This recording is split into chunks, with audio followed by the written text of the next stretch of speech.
In our last tale, Rex Lapis was walking alone in the mountains. He heard a remote voice, unlike any other, coming from a crack in the earth. Most of the ancient geo-life forms that live below Liyue are blind, having not seen the sunlight for an age. The voice was sometimes sad and song-like. Other times it was loud and thunderous. The Lord of Geo searched here and there before finally unearthing a strange stone from the bedrock. That's how Azhdaha was.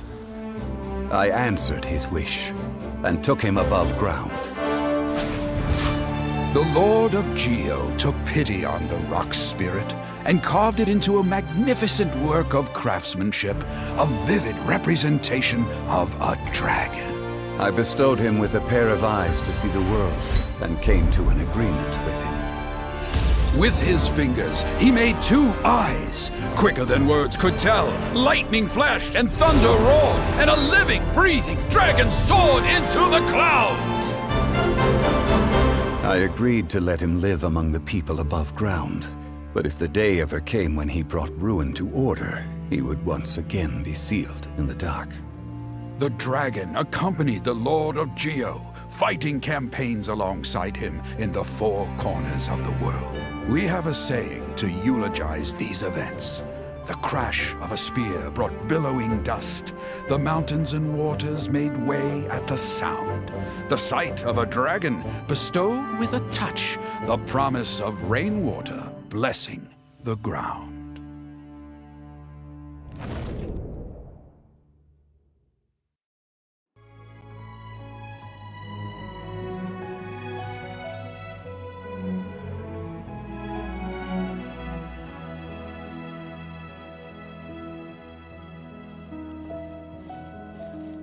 A 1,000 years ago, Azhdaha attacked the chasm.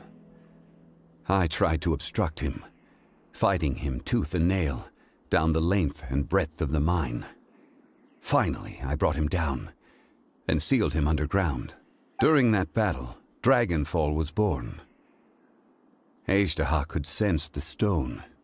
Subconsciously, he wanted to use it to find me. Despite being the victor, I could not claim to be stronger than he, and in his heart, he still retained an ounce of goodwill towards me, towards Liyue, towards life above ground. He was willing to be sealed away, but as the erosion set in, he forgot. Even I cannot avoid it, but there is something I understand better than most. When the door opens, it is time to leave. The greater the power, the greater the danger erosion may bring about. The millennia may come and go, but even a stone may tire. Personally sealing away an old friend. This is just one form of erosion I have endured. People abandon and surrender the things they love to pursue the right path. Perhaps this is the erosion imposed on me by the heavenly principles. That I was a god of mankind. My identity may change, but my eyes will bear witness to the history of humanity. You still care a lot about Liyue. Call it part of my duty. I must thank you both. No worries. Oh? About what? Oh yeah, Paimon nearly forgot. So, not long ago, we met a guy called Dane. He told us about Conria and the punishment of the gods. That's when we realized that those events were connected to the person we're searching for. Zhongli, you're a god. You've lived through thousands of years of history. Surely you experienced the incident? I cannot say. Why?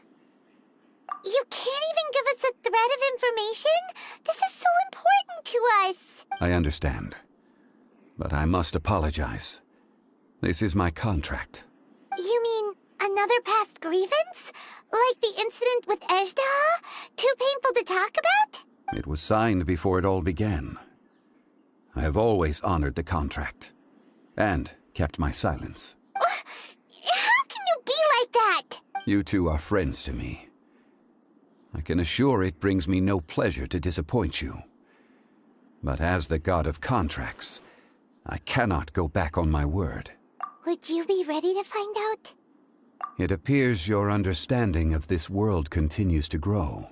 There are many events of ages past, many secrets that lie hidden.